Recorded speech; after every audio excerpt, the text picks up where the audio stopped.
are back, episode 46. It's the lonely crew today for BSG. Me and Brady, but we have a special guest tonight, and Brady's going to tell you about him. Oh, I'll tell you about him after this Moon Golf ad read. We always got to start with the Moon Golf. As always, just like the rest of them, we're giving a huge shout out to our main podcast and channel sponsor, Moon Golf.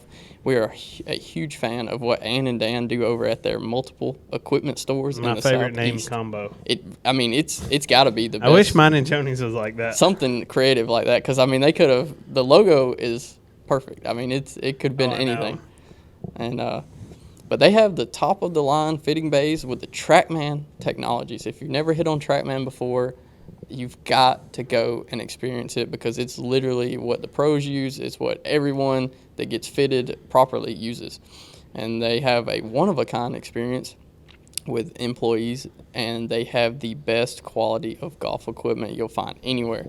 And if you haven't visited our local Moon Golf store in Auburn yet, you'll have the chance soon when we host our 50th episode on site with a very special contest. So yes, it has been confirmed.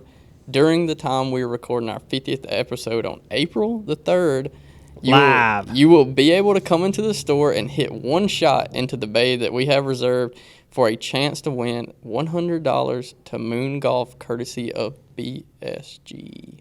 If you win, you will get to use our credit card, go through the store on a spending spree.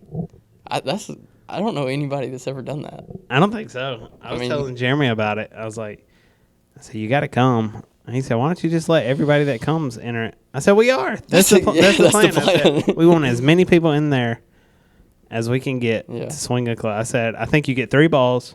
Yep. And you take the best. Yeah, we'll do it closest to the pin, 3 balls. No, it's free. All you got to do is show up, drive down there, show up, and we'll let you hit 3 balls. We're going to set it up. Paynes Valley, yeah. 19th hole. Okay, that was my next question, was what hole. So we'll get a yardage on that and tell you what that club way you can start practicing. Yeah, you can start practicing your yardage. Could you imagine going with a random club?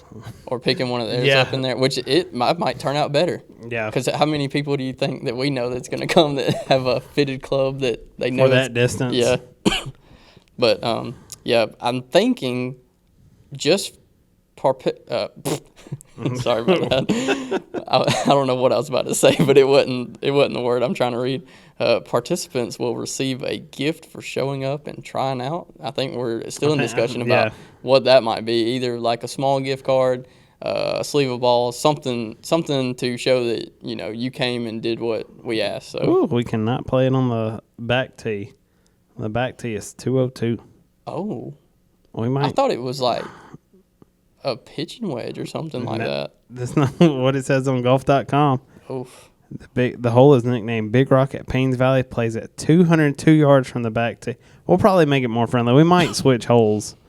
I'm thinking about 130-yard range. It might be 17 at point if we need to. You know what is going to be that weekend that we have that? The Masters. Oh, yeah. We could do 12. We could do 12. Hole 12 would be perfect. Yep. So I've always watched golf a little bit on and off until we really got into this. You follow. Tiger was great, but you don't keep up with it week to week. I wasn't watching it on Sunday, telling Joni, let's wait to walk the dogs. Yeah. Trying to see the last putt. So now I'm like keeping up with it, following it. I'm like, oh, this is about to be my life. September to January, I'm set on college football. Yeah. And then the rest of the year, I'm like, oh, this is it. Kurt. Yep. And you start watching it. Everybody's chatting in the group about it. I'm like, I know what's going on. I'm following. Yeah. This year's nice because we're doing the little fantasy thing. So we're actually picking people I need watching. to make my picks, too. Well, that'll be later on, so you can do that. But I like it, too, because we're actually staying involved tournament to tournament. Because usually, I feel like I probably wouldn't have watched anything from the Honda Classic. These smaller events, you would have never seen anything. And I didn't honestly watch too much of the API this weekend, but I watched the last round and maybe a little bit on Thursday and Friday, but Thursdays and Fridays are so hard to follow unless it's the big names. Yeah. Luckily since the NBC was doing it, they were showing it on Peacock, and I was able to watch the groupings on Thursday and Friday before it actually came on air. So that was a little, kind of a benefit. I think the biggest thing to grow the game, and it's the same for baseball, show more. Oh yeah, you got to. Because they always talk about baseball, like the game dying, but then they put all these different enhancements on the game to speed it up, and then you want to watch the Braves, and it's a blackout because of where it's at. Yeah. And I think the golf is the same way. Like, I want to watch more than Saturday and Sunday. If I'm gonna follow, let me watch all 4 days. Give me a Masters type app. The Masters app is by far the best sports app there is for any event. Everybody's jealous of it because they put the money in to make the best app, the best broadcast, everything. So. And then we got that PGA Fantasy, and there's no app. Yeah, and the website's terrible. I hate that so much because the gist of it is very fun to do, and you get points and all that stuff. But whenever you go to make your selection, it takes you off of the app onto a website, which is kind of clunky in of itself because you don't really know how to navigate it. I didn't know. I had to ask y'all the first time we started. And you better hope you don't need to. One of your guys gets cut. It's so hard to change. Yeah, I had 2 guys get cut last week. I was like, I can't do nothing. They won't let me move them or anything.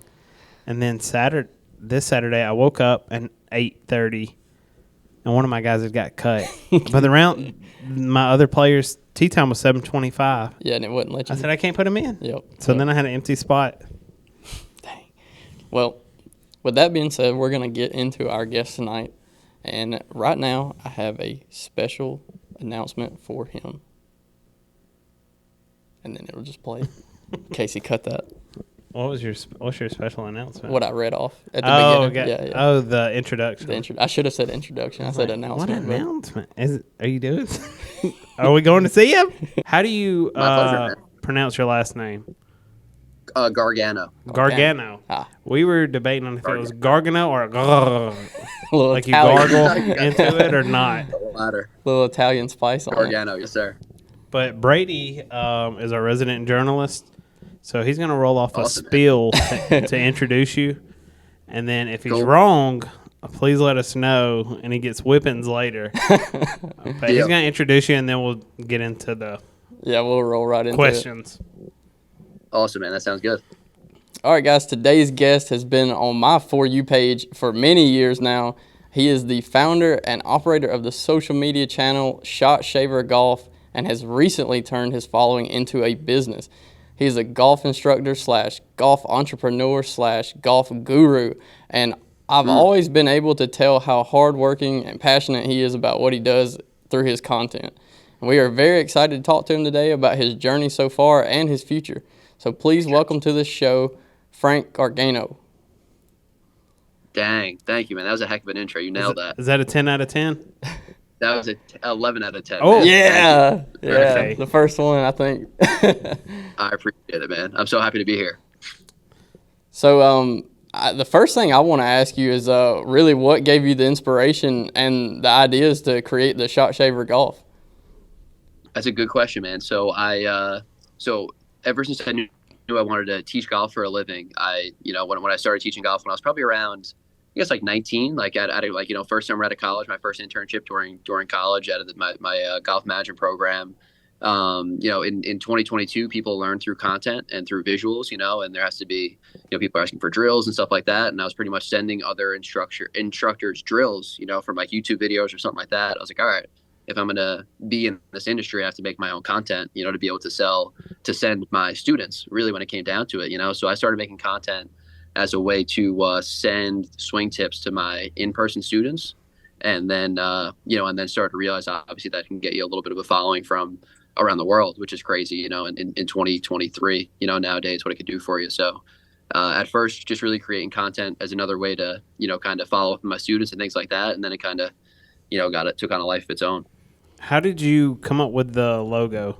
We were talking, it's got to be one of our favorite logos for the golf brand.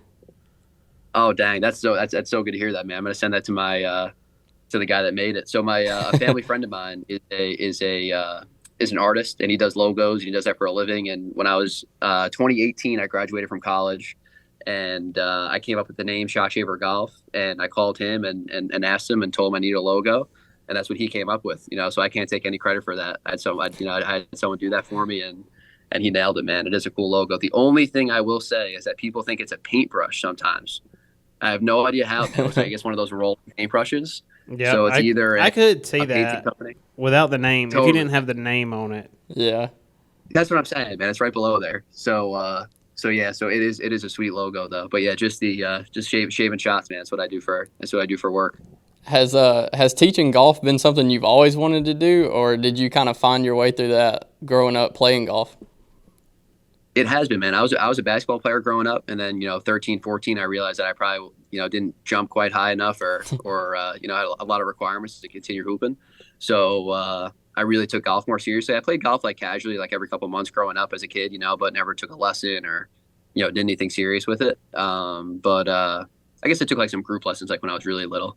But yeah, once I found out that you could teach people how to play golf for a living, I was like, all right, yeah, that sounds good to me. I was terrified of getting a real job, so I was like, I'll give this a shot first. If it doesn't work out, I'll do something else. But pretty much right when I heard you could find out you could do that, I was in. So that was probably in high school, 15, 16 years old. The golf pro at the course that I was picking range balls at. I saw him teaching and realized he could do that. So I was like, all right, man, I'm gonna try it. So I went up to SUNY Delhi, a SUNY school here in New York, in upstate New York. I'm from the city. And they had a program, and the rest was history, man. But yeah, once I heard you could do that for a living, I was like, all right, I'm gonna go ahead and give that a shot. That sounds fun. What's the so what part of New York are you in now? I'm in Staten Island, New York. That's where I was born and raised. That's where I still live. What's the golf scene like there? Because my wife and I, we've been to New York City, but there's obviously just buildings everywhere. So is it a ton of courses or? Totally, man. Yeah, Staten Island is one of the 5 boroughs in New York City. We're known as the Forgotten Borough. And we didn't visit Staten Island. I bet. Yeah, most people don't. Most people don't.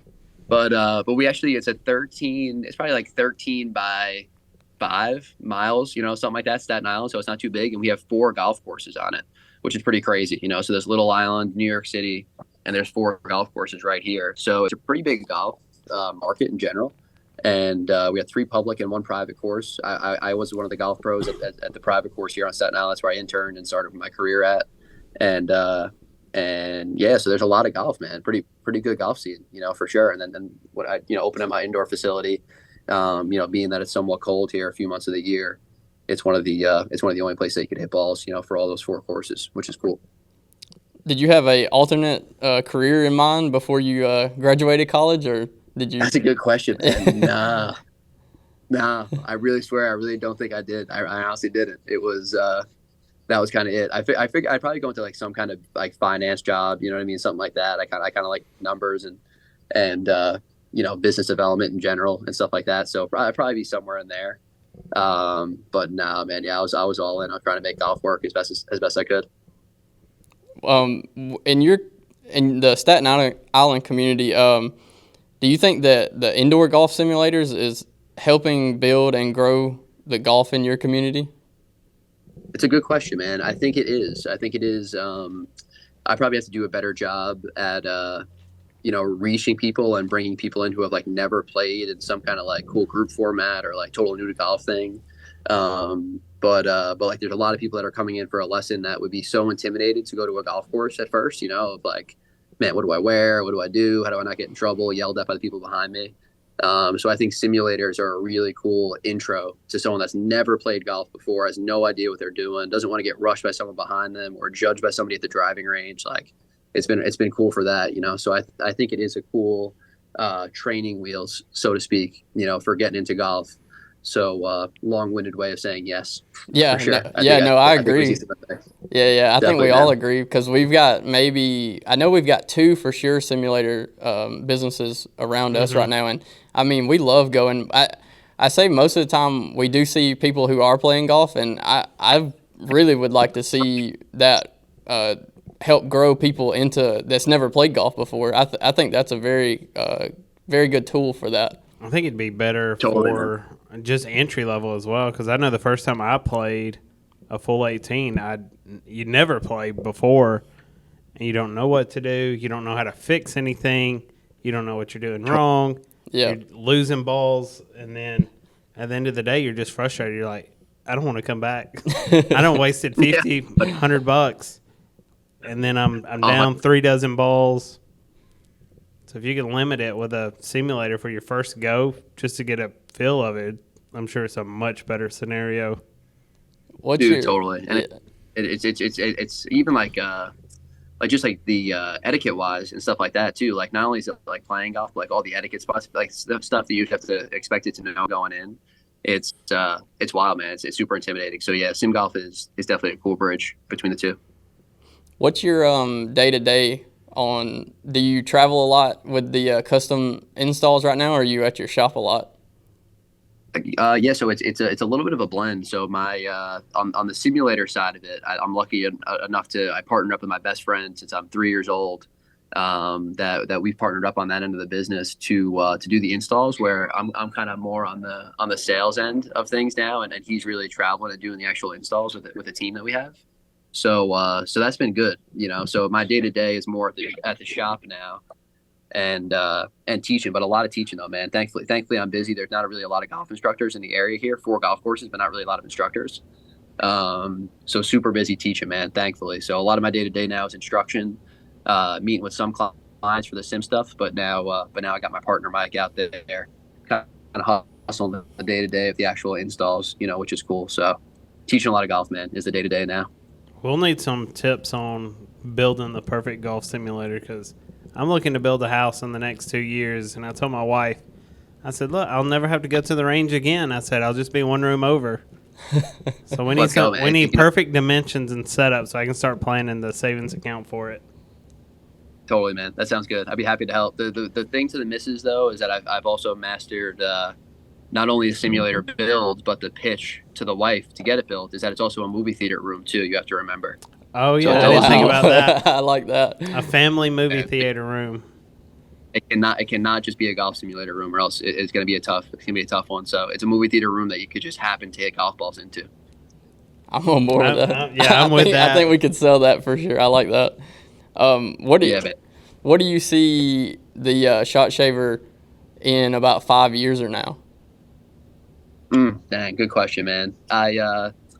Usually a lot of people that come in, they you know, like one of the first questions, I guess after I don't know one of the first questions, but the main question I get asked is like, what other locations do you want to open up? Do you want to open up multiple locations? And I think I'm really, really content with one, honestly, and just like being where I'm from, and I can only be in one place at one time. And so I really think I just want to have my one store here. Control the quality. Yeah, man, control the quality and just like really kind of master this spot as opposed to trying to spread myself too thin and open at a bunch of them.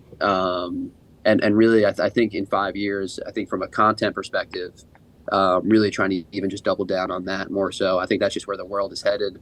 And when it comes to scalability of your time and your resources, you know, even the sim install, it's a great business, but like there's a lot of real things that have to happen, a lot of real risks that you have to take to make these rooms and you're in people's homes, and a lot of crazy stuff where, you know, we all know the YouTubers now, the podcasters that you guys are doing, like, you know, these people are just killing it, you know, from their couches pretty much, you know, creating content or on their own schedule, their own kind of routine. So I think in the next 5 years, I'd really want to transition more into doubling down on the content side of things. I think it's the most scalable use of your time. And then I'm sure, you know, continuing to build the simulator business, but trying to get myself more out of the actual building of that as possible and focusing more on the content and stuff like that. That's similar to us. We started about January 22, and we set a 3-year goal for 2025 January. The ideal plan would be us all retire from real work and go hard into content and getting paid to play and chase the dream while the back still lets us. Amen, man. It's more doable than people think. You know, it's like you just see how much we're scrolling on our phones and consuming content. Like the ratio from people creating content to people consuming content is astronomical. Where it's just like there's such a need for content now. There's more eyeballs than ever on social. You're even seeing like grandpas now, you know, scrolling Facebook Reels and stuff like that. Like, yeah, it's everybody now, you know. So I'm with you guys. It's more possible than people think. You got to just treat it like a job as much as you can, man. You know, as tough as that is to do while you actually have another job. But, you know, until the dream and the side hustle can match what you're actually making, it's tough to justify. But it's more possible than people think, man, for sure. So I'm eager to follow along with your guys' goal for 2025. I'll hold you to that. Hey, I like that. That's where we're We've got going. somebody holding us to it for sure. What's been your most memorable experience so far since you started Shot Shaver? Dang, I stumped him. that's such a good The question. hard hitting Most questions memorable, tonight. dude. I think probably signing the lease to the facility. I would say that was it's yeah. As you can imagine, it was pretty expensive in New York City, and I was just in between this jump of like just being the Instagram golf tip guy to then opening up like this straight up storefront in in my hometown. So that was probably the biggest moment where I was like, all right, what do I really want to make this? And it's cool, man. I just always like that cliche thing of I know that any type of cool success is got to be on the other side of like extreme uncomfortability, and putting yourself in uncomfortable positions. You got to step up a little bit. So I think making the decision to sign that lease and taking on a ton of risk to kind of pursue this has got to be the thing that stood out the most. It was a little crazy. My family looked at me like I had six heads, and I was starting to tell them some of the build out numbers and crazy stuff. Sorry, we had a guy outside picking up some. The third guy of BSG has a print shop, which is where we do this, and had a customer pull up, and I put the stuff out for. So I'm like, down. No, the other one. That's hysterical, man. I thought it was something I said too. No. Yeah. He's literally, we're in the front part of it, which is just four glass panels, and he's looking everywhere for it. And I'm like, no, it's down. What are these guys doing with their microphones in there? I wonder, because people walk up and down this road right here all the time, or right outside on the sidewalk, and they've got to think we're probably just sitting in here with headphones on, talking to each other, just being all crazy. Advertising for the pod. Yeah. You got to just throw the QR code on the window. So Hey, it's on the window. It is. There you go. Yeah. Beat me to it. That's it, man. Exactly. That's awesome. But yeah, I'd probably say opening up the shop though, for sure. Just making that call. I like that. I saw, I think way back, maybe 2019, 2020, I guess probably when TikTok really got big, you were probably one of the first accounts that I saw pop up on, TikTok, all the golf tips. And I feel like it exploded, around then, and when golf was really getting, that big leap in COVID. So, yeah, I was really thankful that you got on here with us today. And I was like, man, I'm so excited because I've been watching this guy do. Casey, you'll have to bleep this out. I have to tell him, but the segment you so eloquently like to refer to as "Don't Do that." So that is awesome, dude. I can't even tell you how much it means to have you following along that long. Yeah. That long, dude.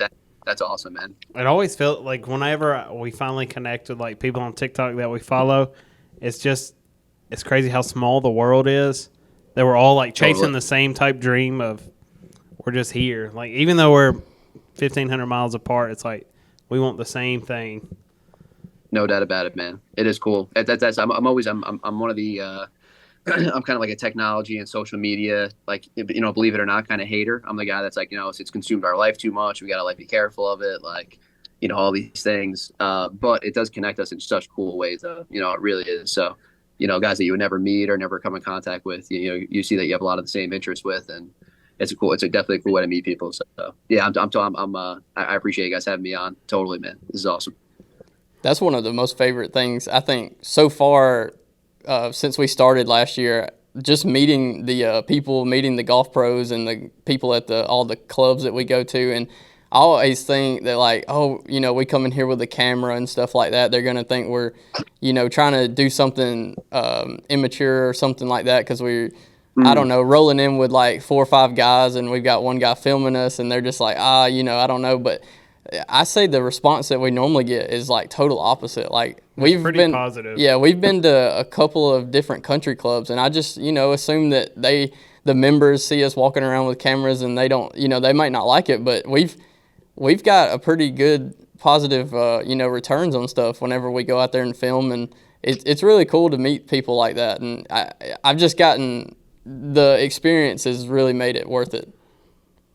Yeah, totally, man. I think a lot more people watch like golf YouTube than we give credit for, and I think like, people recognize what's going on there. They see it as a decent opportunity for their club, to get posted anywhere. It doesn't even matter like the follower count or whatever it was. I remember I was the same thing. Like when I think I had a couple hundred followers going down to Orlando for a golf trip, trying to shoot content.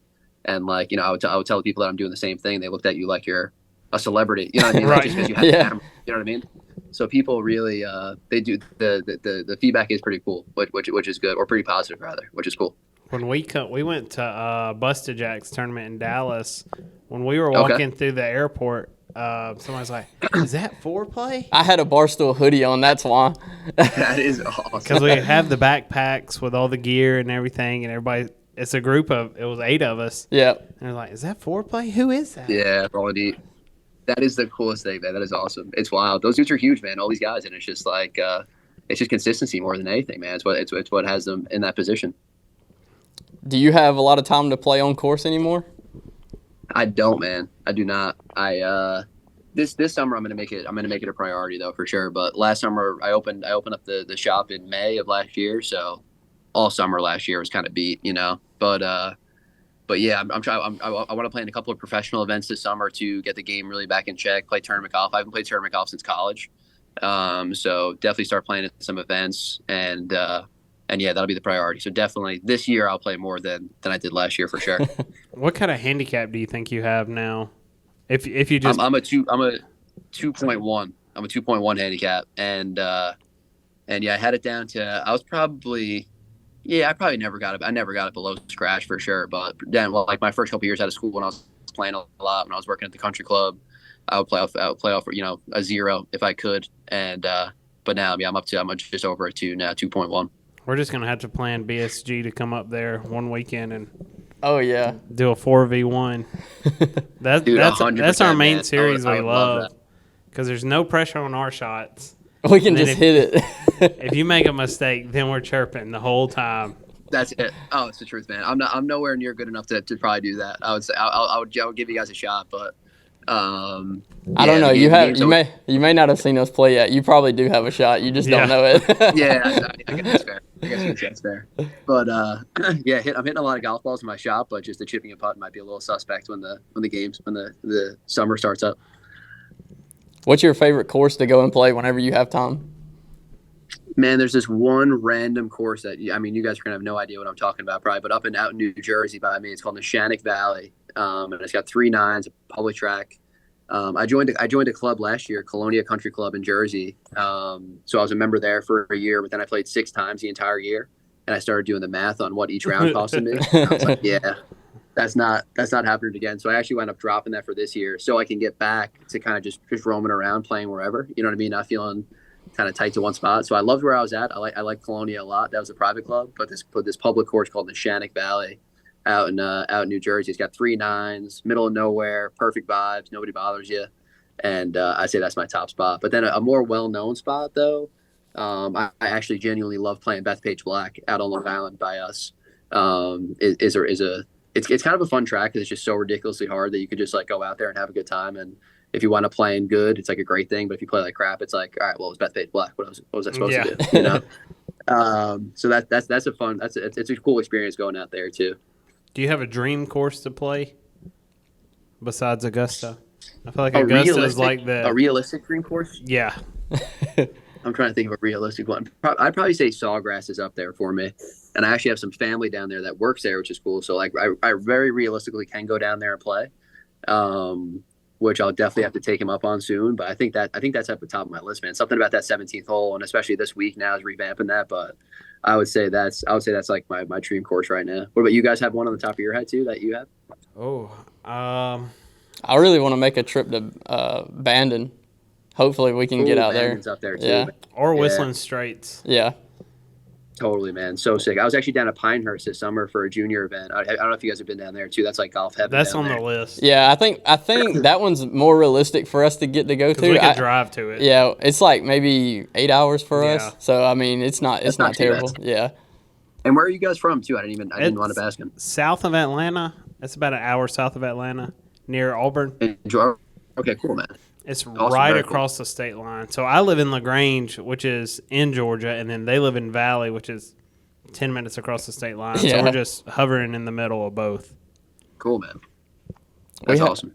Yeah, we have some pretty good, I'd say pretty good public golf around here. And then there's a few country clubs that are, you know, a lot of the ones in Auburn are really, really, really nice. And then Yeah, Robert Trent Jones course. Yeah. Around the state of Alabama, but we're kind of like you. Like we haven't had a membership because I've only been playing 3 years, so I want to play everything I can while I can before Dude, totally. I get old and just sit and play the same 18. And then we're going to play I think it's the number one course in Alabama, Purcell Farms. We're going there this weekend. Oh yeah, man, dude. I've seen all the good content and those guys down there. That place looks awesome. It's only it's less than 2 hours from us, so I mean they're running a deal right now. Oh dang, you guys got to be about that. Yeah, they're running a deal right now where you can play for if you call in advance for a tee time with a foursome, you can play for $75 a person, which is insane. Jeez Louise, man, that's insane. That was amazing. like their winter deal. Is that right? And they just kept going with. In the summer, it goes back to $250 a person. Yeah. Jeez, oh wow, it's that big of a wow, that's crazy. We went. They went a couple weeks ago. Yeah, and then I went maybe back in December. So I was like, I got to go while this deal's hot. Is it as good as it looks on TV? It's sweet. Oh yeah. It was. Yeah. I think it's well worth $75, maybe $100 and something. But now I've played it at $75. I can never pay $200 for it. I don't blame you, man. I'll just wait for the winter every year. We play year. So here, the winter, I mean, it gets cold, but we play year round. I mean, it'll get down to the 30s, but as long as the wind's not blowing, it's okay. Yeah, that's a big factor. Get the sun out a little bit. Totally. Yeah, sun and hot hands, and we're good. Yeah, that's it, man. We did that. We played one of the college athletes that are here on the.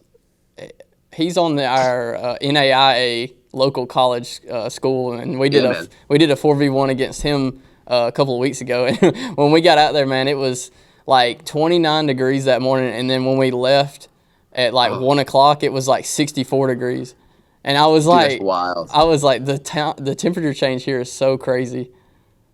That is wild, man. I gotta check out your guys' YouTube video. I'm pumped to watch those vids. That one's coming out Friday, where we played him. Friday, and this then week? Awesome, we actually played the head coach of that school. That was the first one we did. We played a junior golfer from Noonan, which is probably like 30 minutes south of Atlanta. He's played with Charlie Woods. Yeah, he's playing in all Charlie's those age. the AGA events. Dude, awesome. And then we played. That's awesome. Did you guys want to beat him or not? Did you get him? Yeah. Yeah, we got him. It was good. No, man, he's got to learn. Learn. It was an awesome learning experience, I think, for him, and I think maybe give him a couple more years, he can whoop our tails for sure. If it was any two of us, he would have got us. Oh yeah.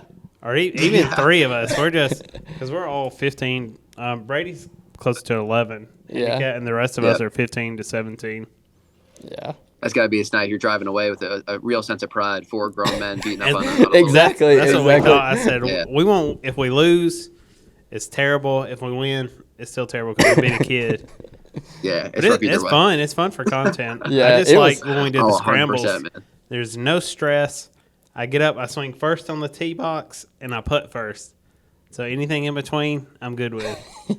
Oh, totally. I love it. I'm going to end it here. You can answer this for us. What 3 people would you choose to play in your dream foursome? Dead or alive. Yeah, you can pick dead Dead or or alive. alive. So George Washington, any of those guys? Dead or alive. Dang, man. I would have to go. Man, got me thinking on this one. I think I probably have to go the cheesy route, to be totally honest. So I'd just say I'll go deep here. But my dad's dad, I'd never met before. He passed away before I was alive, and he was a big golfer. Everybody tells me that he's like a low 70s golfer, that whole thing. So it's a cool connection that we have. But I never got a chance to meet him, so I probably go that route. I'm gonna go the fam route with probably my grandpa, my old man, and the future son, Tiger Woods. Yeah, Exactly. Bring Tiger Woods out there. He has to be in that. and just Tiger. I think Tiger's in my foursome. I don't care who else is there as long as Tiger. Exactly, man. Nick I'll just Saban. carry his bag. Yeah. Yeah, Just watch him play. You could do Don't Tiger, stuff Nick like that. Saban, and Bryson. Right. Nick Saban, you guys both Bama boys too? Yeah, Everybody Crimson Tide there in your Yeah, I went to Alabama, so I got that. Oh, dang, okay. And that's about all I got for me. I'm one of the few with all my teeth. They say the Alabama folks don't have their teeth, but I got mine still. That's amazing. You're ahead of the game. What about you guys? Did I get your guys' reinforcements? So we got Saban, Tiger Woods, And Bryson. and Bryson. I just really- got to see the long no, ball. The long That's ball good, is man. life changing. So I'm there with you. mine is I think I've said Riggs from Barstool, and then Dang, wow, that's an honor, man. yeah, I need to let him know. Maybe we can make it happen. Him, That's a wow. Nate Bargatze, the comedian. Oh, Nate would be Okay. funny. Yep. And I'm. You're not gonna say Grant? No, I don't know about Grant. Maybe I don't know. Yeah, I'd probably put Grant in there from Good That is or wild. he's not with Good anymore, but Now independent contractor. independent. Yeah. But yeah, probably him. I'd throw him in there. That's a solid crew, man. I like that. I think mine could change at any minute. Tiger's always number Yeah. one. I could always bring Grandpa in there because he's gone and he golfed. Well, we didn't get Exactly. to golf together. Yep. And I don't know. I could rotate that third spot. Yeah. I was thinking the same Tiger's one. number one, dead or alive. I don't care what he does, Yeah, on or off there's the no course. chance. He can just take my I'm with you, spot man. and just let me ride along. Yeah. That's a good point. Yeah. How about I just don't even play in the group and I just watch you foreplay? That's Exactly. cool. Yeah, I'm Chill. fine with that too. Exactly. Just let me carry your bag. Here, 100%. you need those clubs clean, Mr. Wood? Right away. Totally, man. We're back. Oh, we're back. Yeah, we have to. Yep. that was Thanks, Frank Gargano. Yep. No. Not the Italian spice Not we were the looking Italian for. spice we were looking for. Just a regular New Yorker. That was awesome, dude. And he spoke fast. He did. He I was he nervous was about filling typical out. New York. When he started, he just started going into themselves, just started talking everything he was going to talk about. I was like, oh, here we go. We're about to blow through this. Yep. I was worried about getting through the full 30 minutes, but we did. We mixed it up. I like that. So thanks, Frank. Yep.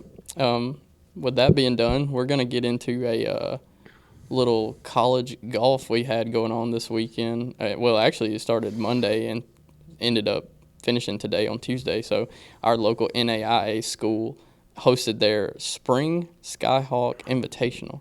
At our home course. Yeah, it basically is Noonan Country Club. So It's so nice they get to host there.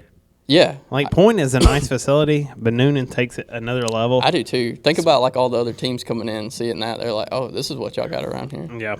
I like that. I like their range. I like the putting facility.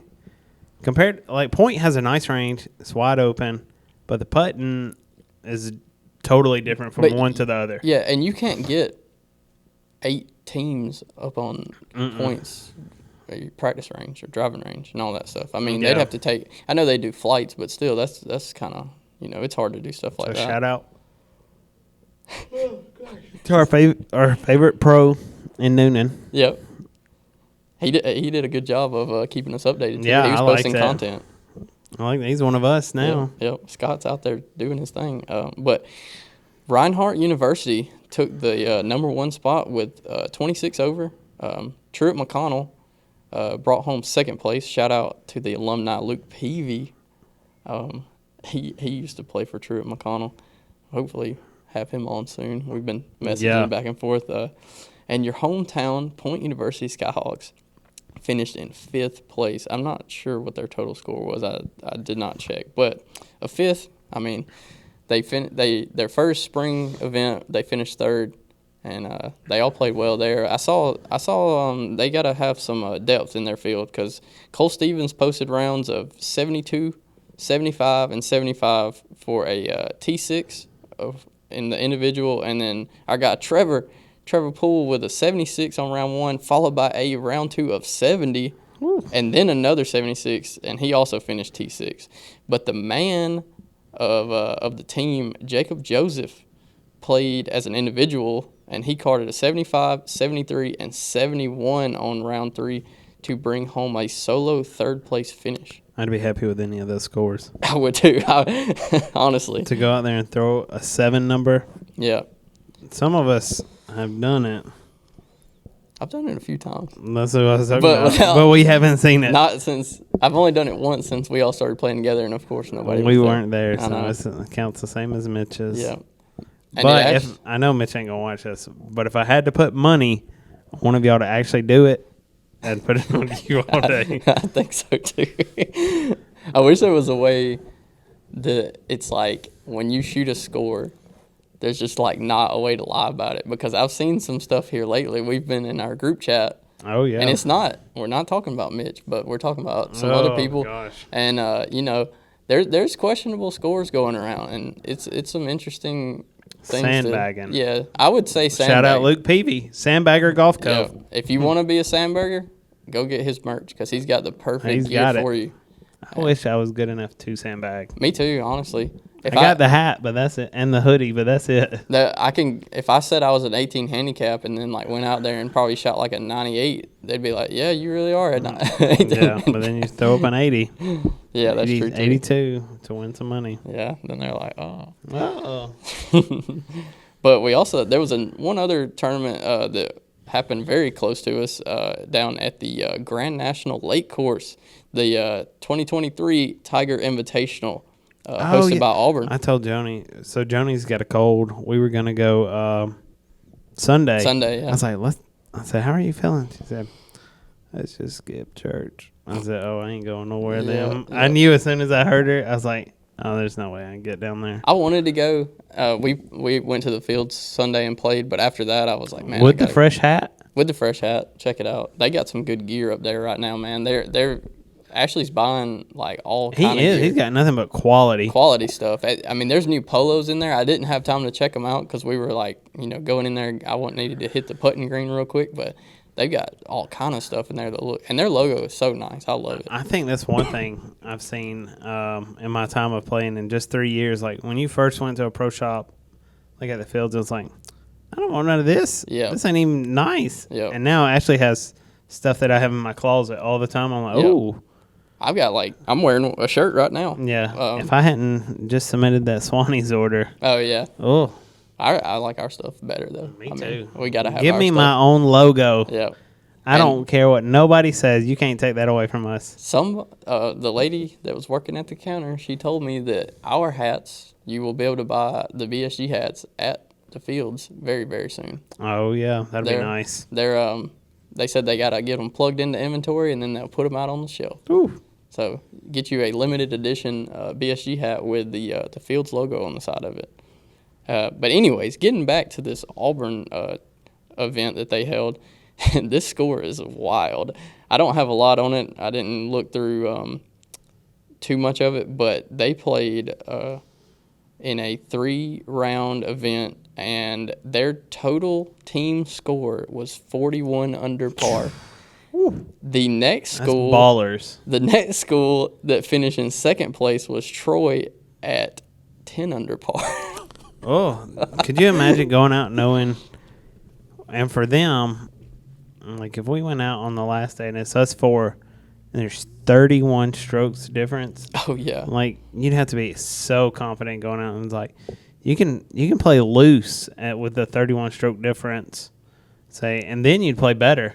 Yeah. I'm sure if it's tight and there's like 2 strokes off, I know when we get tight and I'm down to a putt and I'm like, oh, Lord. You don't know where it's going to go. Let me just putt this thing straight. Oh. You feel your hand shaking. Oh, yeah. You can just feel your blood pressure button like, oh, please just swing regular. My hands get, I don't really feel a whole lot of nerves, but my hands kind of feel numb. That's when you get a putt? Yeah. I don't feel it in the swing, but when I'm standing over a putt and it's tight, I'm like, oh, gosh. Yep. I don't even know how to lose that. Like, I never had it playing baseball or soccer or tennis or anything like that. But when I'm over the putt, I'm like, oh. It's very nerve-wracking. You start breathing. Auburn's B team played as well. I don't know who that consisted of, but they shot 1 over par and finished in 6th place. So, there was 18 teams total. So, their B team is beating half the field, which is insane. That means they're deep. They're very deep. Could you imagine, like, fighting to get off the B team to the A team and knowing, like, that's the difference? Yeah, 40 strokes. Yeah, 40. Or 42 strokes, I'm sorry. Oh, gosh. Yeah. Oof. With that, we're going to head into some pro golf. We're going to do a quick Arnold Palmer recap. And I've heard that you got to call him Mr. Palmer now. It's not Arnold Palmer. I don't know why, but that's how. I know. Do you know why? Yeah, because he sold his logo. Okay. He sold his logo, and there's the Arnold Palmer, and I'm pretty sure it's Arnold Palmer. There's an Arnold Palmer Trust where his brand is valued at this. Well, he started dabbling and something else, and started taking the brand valuation down. Oh. So they kicked him off. Oh. So he's not a part of his brand. It's like if Michael Jordan all of a sudden couldn't sell Jordan shoes. Or McDonald's. Have you seen the McDonald's story on Netflix? I saw. I haven't watched it yet, but I think we're going to. going watch it. But he cannot be a part of his own name because of his, it's not derogatory, but his detriment to the brand. I got you. So he is not the Arnold Palmer brand. I heard quite a few people referring to him as Mr. Palmer this weekend. So that makes a lot of sense now. But Kurt Kitayama won the whole tournament with a very, very clutch birdie on 17 after even he actually made a triple 2 days in a row, right? I think it was. Yeah, and he then, made one Saturday. Yeah, on number 9, he barely lost his drive or his tee shot, and I mean it was barely out of OB, but almost blew his chances of winning there. But he said, and I saw some post-round interviews, he said that he still knew he was in it after making that triple. Oh, Dude, confidence for sure. Cojones. Rory, Spieth, Cantlay, and Scheffler all finished T2. Complaining too. Yeah. They were all complaining about how difficult the course was because they weren't losing on birdies. They were losing on bogeys from not being able to par the holes. That's right. Spieth got a cold putter the last 5 holes. I mean, I started watching it when I think everybody was just getting on the back 9. There was not a lot of putts made outside of like 6 feet. Yeah. I mean, tight all day. It was. And Rory lost on that. Pretty much. On 18, he lost from a 6-footer. Yep. And he did you see him shank that one in the rough? Mm-mm. It was way deep in there, and he tried to muscle one out with like a 7-iron, and I mean it came out straight sideways, went across the fairway, but he ended up getting that shot up and in. I'm pretty sure and say par off of that. But our picks that we picked, I picked Jason Day and Zach picked Victor Hovland. Mm-hmm. And they both finished T10. Hovland was a part of it until Sunday. He was in the last group. And he had some bad holes there on the back 9 that kind of threw him out of it. And Casey's pick, Ricky Fowler, finished T31. He didn't. He's still making money though. Yeah, he's working his way back up there. I think he's the same as Kiz. He's just trying to make money. You know, playing golf. You know a funny stat about Kiz this weekend? Mm-mm. Do you know where he finished? 17th. Dead last. Dead last. Yep. He didn't even make the cut. He didn't make the cut. Oh, so he don't even get paid. Well, I mean, he gets paid by sponsors, but hey, he gets that $5,000 stipend or whatever it is. Yeah. I don't know. And that Wilson deal. Yeah, the Wilson deal. I mean, Kurt, the biggest thing was on 18. They're like, nobody's 3-putted from this spot all weekend. Yeah. And then he puts it to a 1/4 inch. That was wild. And then marks it. And I saw the mark. I was like, that's almost like illegal because isn't it supposed to touch the ball? I don't necessarily know. He actually was on the Foreplay podcast today, and they talked a little bit about it, and he said that he didn't really think much about it until he was going to put his ball back down because they were like, what if you would have put it down and it fell in the hole? And they were like, he said something about it shouldn't be a penalty stroke but unless he took the coin back up. He said as long as the coin's there, he should have just tapped it. Yeah. I would have. I would have been like, screw this. I'm putting it in there. Because I saw it, and when he picked it up from the quarter, I was always under the assumption, and this may be wrong, someone update me if not, but when you put your ball marker down, it has to touch the ball, and then you lift straight up. I think that way it's a direct replacement. Yeah. Because at his distance, there's no way he's getting it back right. Yeah, I think so. I think it's pretty loose in, like, the tournaments we play in and, like, stuff like that. But for $3.6 million, I'm sure he should have tapped it in. Yeah, something could be on the line there. But we're going to go and make our fantasy picks for this live. The PGA. Oh gosh, I'm way ahead of myself. The Players Championship at TPC Sawgrass. It's the defending champ will not be there this week as he is on the Live Tour. Cameron Smith.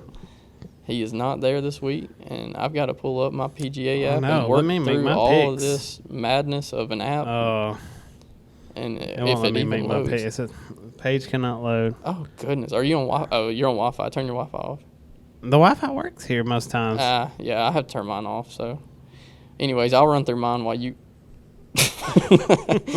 you got bad luck. You got bad luck. I'm gonna run through mine while you refresh again. Oh, that's PGA Superstore. I don't go there no more. Get out of my search history. So this, while you do that, actually, this segment is presented by Primo Golf Apparel. We wear it. Oh, The love pants. it. You've got what, 3 pair? No, I got more than that. I think Oh I my got like gosh. 4 pair. I need some shorts. Yeah. So yeah, summertime's rolling around. Get you a pair of shorts. The joggers are still. I mean, I love the joggers. They're thin. They're lightweight. They're super comfortable. They look sporty. Whenever I put them on, like I'll go out in them, maybe grocery shopping or something like that. And my wife is always like, "You look like you're about to go like to a business meeting in those." I'm like, "Yeah, I mean they're just golf pants. Like, I don't know what you want me to." That's my favorite thing about Yeah. golf pants now. I can wear them to work. Yeah, they look casual and they look like you can go to a business meeting. So they're very comfortable. Go grab you some. Check out the shorts. Check out their hoodies. If you still want a hoodie before it gets too hot, use that code BSG15 to get you 15% off. Thank you, Primo. My pick this week to win is Sam Burns. Your pick is Sam Burns? Sam Burns. That is not my pick, and I'm picking someone much higher in the rankings. Patrick Cantlay. Looks like can't lay. Yep, I've got him. He played very well this past week. I think he definitely needs this on his card to establish himself as like one of the greats. If he wants to become one, he needs the Players Championship because he's got the FedEx Cup thing. I don't know if he's got a major. I don't think he does, but I could be wrong. But this would be Victor back in my top 4. Okay. He played good. My week, or my all my picks for this week, I'm going Scheffler, Cantlay, Homa, Rory. Got to have Rory in there. If he wins it, Rory's good. if he wins the Players, the PGA is going to go nuts. Oh, I'm out of home And then uses. on my bench, I've got Jason Day again because I think he's just like got a streak going, and then Tyrrell Hatton. I love me some Tyrrell. Tyrrell. I don't know how to say it. Tyrrell. I think it's Tyrell. Tyrrell. Now he got mad at Riggs for calling him Tyrell one time. Oh, Wouldn't that's talk to him. from. Is it from Game of Thrones where you would call him Tyrell? I don't know. Tyrrell. You just have to say it really fast. I can't say it slow. I don't trust. Shoot, let me see who I got. A lot of these guys haven't played much. Okay, got. Yeah, okay, that list is long. It took me a while to pick mine out today. I'm trying to go names I know. Yeah, that's the only thing you really can do at this point to get you points. 'Cause Points, yeah, you can't. the segment ends after this weekend, and then it starts a new segment. Okay, I got my top 6. To win, Sam Burns, Rory, Ben Griffin, Okay. Victor. Then my bench is Hideki and Davis Riley. Okay. I don't know. You might have to swap the Ben Griffin pick. Get you like He's got John. good points on the season. How many cuts has he made? Like 9 out of 13. Oh, okay. He's up there. All right. I look at cuts and top 10s. Yeah, that's what you got to And do. uses I got left.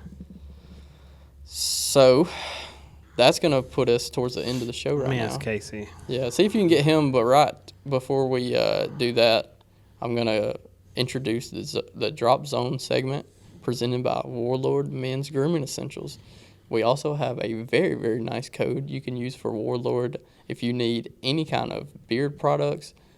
They have Combs, the best brushes, accessories. oils, Shampoo, soap, shampoo, stickers, flags, merchandise, hat, and shirts. yeah, apparel. Yep. And I think they're sending us some more stuff. We're going to get to show it off, all his new products. So. No, I'm down to 2 bottles. I ran out of one this morning, so I got to buy some more. Yeah. I put it in every day now, and I used to. I have traditionally dry skin, and like during Me the too. day, my mustache would like flake and it'd be on my shirt. Now I put it in every day, brush it, and I'm good. Yep. Even the eyebrows. Yeah. I'd have flakes on the eyebrow. I just hit it, brush it. My skin used to be so sensitive brushing it. Now I'm good. If I wear like a dark colored shirt and it's like over. rub my beard, oh man, I thought it was always coming. I thought I had dandruff in my hair. I didn't realize it was from my beard. It's all hair. Yep. You're right. I mean, you're It's right. all hair. But this week's, do you have an answer for us yet? No, not Okay. yet. This week's Warlord question, drop zone question is, how would you rank these 3 par 3s? number 12 at Augusta, number 17 at Sawgrass, and number 16, the stadium hole at Scottsdale. So I'm going to rank it on I'd say, how do you want to rank it? So for the environment, 16's number 1. Yeah. Classic. Just like nostalgia. Yeah, nostalgia, 12. Yep. Number 1. And then 17th at Sawgrass has got to be one of the most beautiful holes. Yeah. Like I know the azaleas and stuff at 12. Yeah. And if you close your eyes, you can see yourself walking over the bridge to it. But the others are just views. Yeah. And the waste management's an environment. Let's rank them by the most challenging that you think out of those three, or which one's the most challenging all the way 12's got to be the most challenging. I know 17's over water. Yeah. Which, I mean, I guess Island 12's is over water too, but 12 has so much if you go off the back. Yeah. Like I seen Tiger he was shoot in the at bushes. 8. Yeah. He was He up went in the bushes. across. And it's long. Yep. And they're extending it. Yep. I think on average it plays around like 160, I think. And then It's going to be like 180 now or 185. I thought they were pushing it back. they may be. I know 17 plays, I think on those tournament days it plays 145, 150-ish, somewhere around there. And then Scottsdale, the stadium hole there, I don't know. It's like usually the same, maybe 160? I don't know if it's that long. I think it might be around the 140, 150 range too. I don't understand how they miss it then. A lot of those guys I could hit all those. They're hitting pitching wedges, a lot of them. But yeah, I think 12 is my number 1 for challenging. And then certainly got to be Sawgrass. I mean, there's almost tied because both are over water. Both are dangerous if you hit long. And I'd like to see the stats on which one has like the highest scoring average. Yeah. Because, I mean, that would really tell you. But just the intimidation from it being an island. Yeah, that's got to make it. I'd like to see the recovery shot average on it. Yeah. Like, how many times does it take someone to get up in 3? Yep.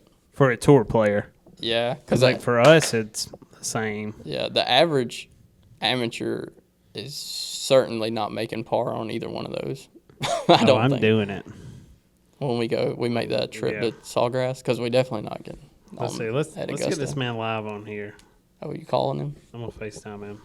He's handing out ice cream. Where's he handing out ice cream at? I think a T-ball thing. Oh, it's going through the headphones. Oh yeah. It's on Bluetooth, ain't it? We could have just called him and he could have been here the whole time. That's funny. Enjoy this Verizon ringback tone while we reach your party. He's gonna go to answer. Okay, he's gonna pick Rory. No, we'll pick. He'd probably go Joel. He'll pick Joel. I bet he'll pick Homa or somebody like that. He's been on a Homa's due. He's been on a Homa train. But I think that's it. Unless you got anything else. I don't. We are going to play Purcell Farms this weekend. Excited. Yep. It's the number one word.